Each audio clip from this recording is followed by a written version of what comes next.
Maintenant que vous avez vu les types de base, nous allons voir les instructions de contrôle de flux. Alors qu'est-ce que ça veut dire? Eh bien, d'un côté, vous allez avoir vos données, donc votre texte et vos nombres, ainsi que de nombreux autres objets que vous allez manipuler. Mais ça ne sert pas à grand-chose si vous les entrez directement et que l'ordinateur ne peut rien en faire. Il faut donc donner la possibilité à l'ordinateur de prendre des décisions. Et les instructions de contrôle de flux sont essentiellement ça, des endroits dans votre programme où vous allez dire à votre ordinateur où prendre telle décision. Cela se passe essentiellement de deux manières. D'un côté, vous allez pouvoir lui donner la possibilité de faire un choix avec ce qu'on appelle des conditions. Et de l'autre côté, vous allez lui donner la possibilité de répéter une instruction encore et encore jusqu'à ce qu'une certaine condition soit validée. Ces deux instructions combinées vous permettront d'obtenir à peu près n'importe quel programme que vous désirez. Donc d'un côté, vous allez pouvoir lui dire « si tu rencontres ceci, fais cela » et de l'autre côté, vous allez pouvoir lui dire « fais ceci encore et encore et encore ». Et c'est là la puissance de l'informatique, c'est qu'un ordinateur ne se fatigue jamais. Les instructions que vous avez vues jusqu'ici étaient extrêmement statiques. En effet, tout ce que vous avez fait, c'est entrer des données directement vous-même et ensuite travailler dessus. C'est rarement le cas dans un vrai programme. Dans un programme utile, vous allez généralement récupérer des données ailleurs, par exemple en les lisant sur votre ordinateur, sur Internet, ou en demandant à votre utilisateur de saisir des données, et ensuite, votre programme va prendre des décisions, traiter ces données, et en sortir un résultat qui soit utile pour quelqu'un ou quelque chose. Pour cela, vous allez avoir besoin de pouvoir prendre ces décisions. La première chose que nous allons voir, c'est comment récupérer la saisie d'un utilisateur. Nous allons utiliser une nouvelle fonction, la fonction input. La fonction input s'utilise toujours avec une variable ou avec un autre appel de fonction. Nous allons donc utiliser une variable, la variable réponse, et nous allons lui attacher le résultat de la fonction input. La fonction input prend en paramètre une chaîne de caractères.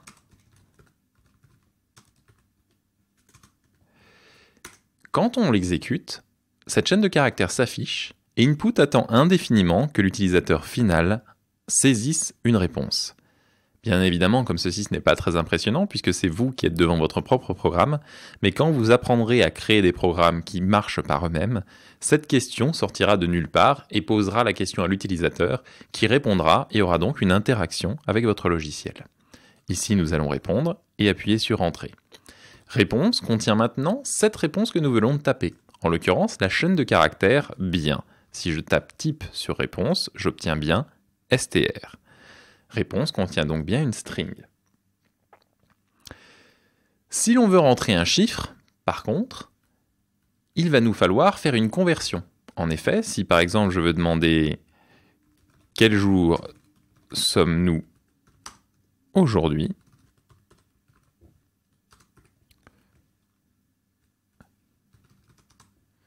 et que je veux l'attribuer à la variable jour, si je réponds qu'aujourd'hui nous sommes le 11, jour contiendra bien 11, mais sous forme de chaîne de caractères. Or, moi, ce qui m'intéresse, c'est le nombre. Dans ce cas, j'utilise une conversion en utilisant la fonction int. Ici, je dis donc que j'applique la fonction int au paramètre jour. Et la sortie de la fonction int sera un entier, et je change l'étiquette de telle sorte qu'elle passe de l'ancien objet au nouvel objet. Je vais passer au tableau pour vous expliquer ce code un petit peu particulier. En effet, nous avons deux fois la variable jour qui apparaît, avec jour égale int jour.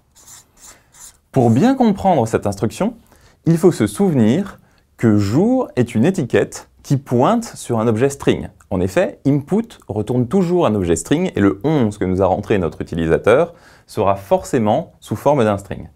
Et il nous faut donc le convertir pour pouvoir après le manipuler comme si c'était un entier. Pour pouvoir opérer cette conversion, nous allons d'abord, dans un premier temps, prendre cet objet string qui donc a une étiquette jour attachée dessus et lui faire passer en paramètre dans la fonction int. Pour rappel, on peut imaginer que la fonction est un peu comme une petite usine dans laquelle on fait passer les choses vers le haut, donc par ici, et qui ressortent par la gauche sous la forme d'un nouvel objet. Voilà. Ce nouvel objet ici ressort de ce côté-ci. Et donc cette instruction nous permet de dire que nous allons appliquer l'étiquette jour à la nouvelle valeur qui vient de sortir de int.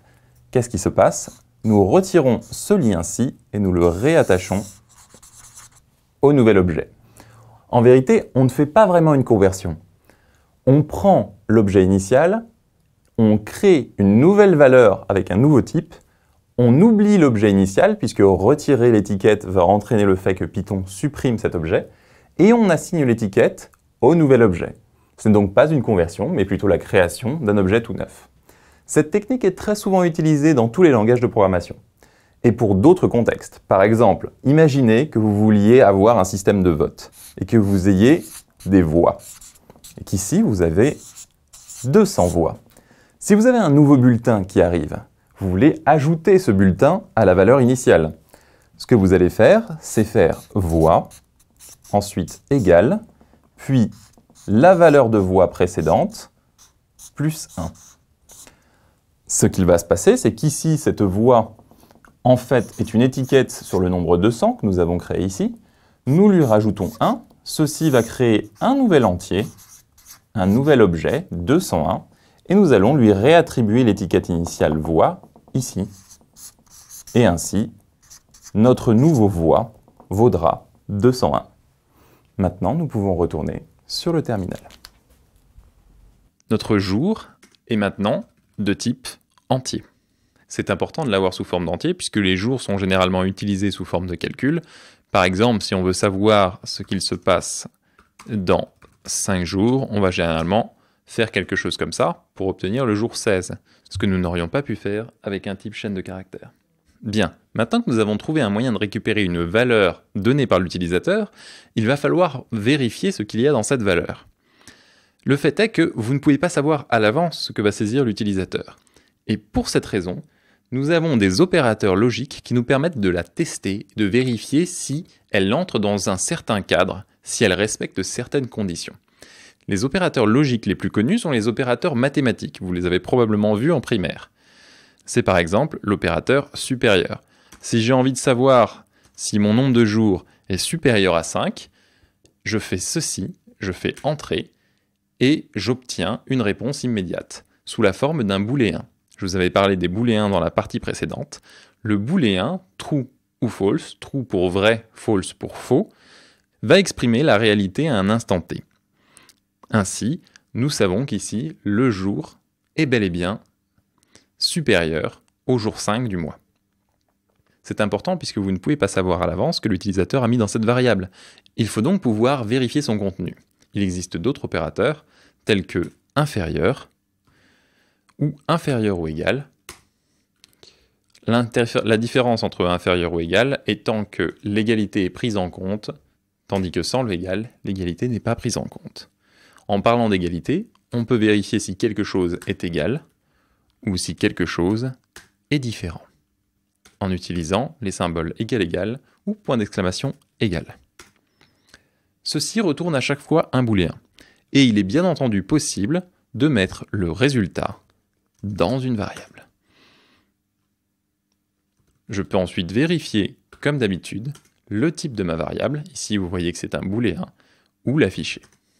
Néanmoins, il y a d'autres opérateurs logiques dont vous n'avez pas entendu parler à l'école.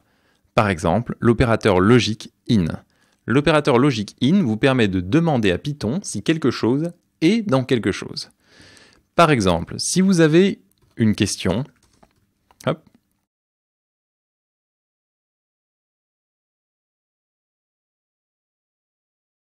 j'ai fait une erreur, j'ai utilisé un guillemet double à la fin alors qu'il me fallait un guillemet simple. Ici, vous voyez que l'erreur est une syntaxe error, c'est-à-dire une erreur de syntaxe. Et ici, il me dit IOL pour end of line, donc la fin d'une ligne, est arrivée alors que nous étions en train de construire une chaîne. J'appuie sur Entrée, il me demande mon animal préféré, et supposons que je mette un chat. In me permet de voir si le mot chat est dans la réponse. Là, on va me dire true. En effet, la chaîne de caractères un chat contient bien le mot chat. Si j'ai envie de chercher chien dans la réponse, je trouverai false. C'est intéressant car si j'avais mis égal égal avec la réponse, je me serais retrouvé avec faux.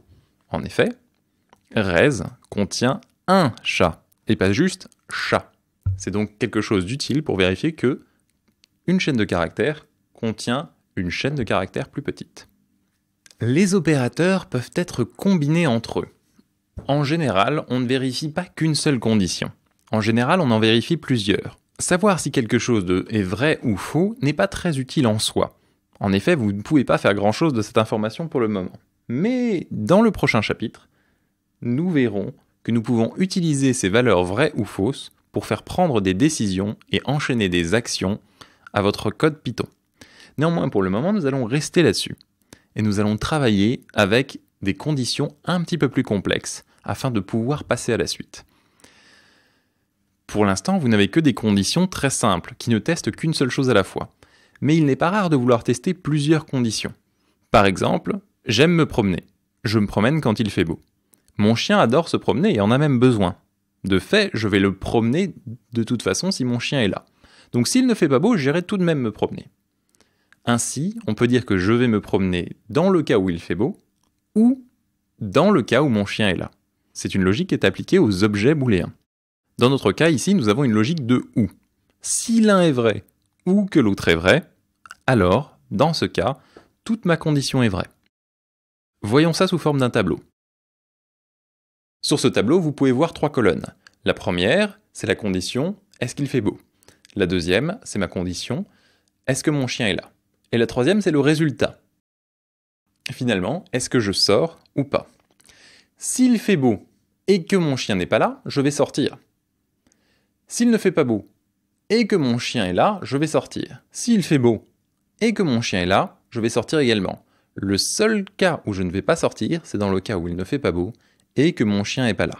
Pourquoi? Parce que nous sommes dans le cadre d'une condition « ou » et que dans le cadre d'une condition « ou », il suffit qu'un des éléments soit vrai pour que tout soit vrai. Repassons sur le terminal pour voir à quoi cela ressemble. Si j'ai un trou et que j'utilise l'opérateur « ou », en l'occurrence en anglais cela s'écrit « or », et que j'ai un autre trou, le résultat sera « true ». Si j'ai par contre « false », je vais me retrouver avec « true » également, puisqu'il suffit qu'un seul soit vrai. Si j'ai encore « false », à gauche, mais que j'ai « true » à droite, ce sera toujours vrai. Et il faut bien que j'ai 2 false pour qu'au final, j'obtienne un false. Donc on peut imaginer que true est comme un oui. Vais-je faire ceci? Oui.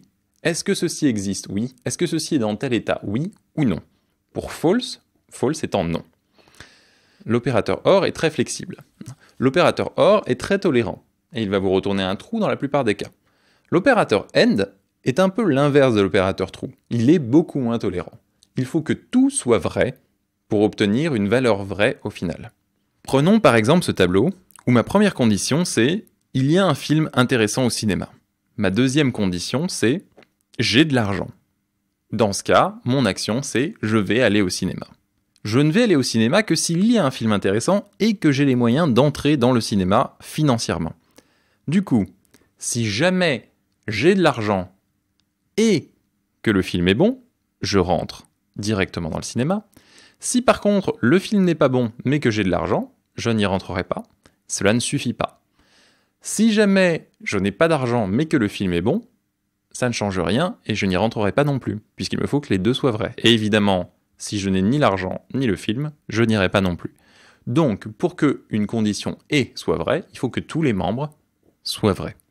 Nous allons repasser sur le terminal et nous allons vérifier tout cela.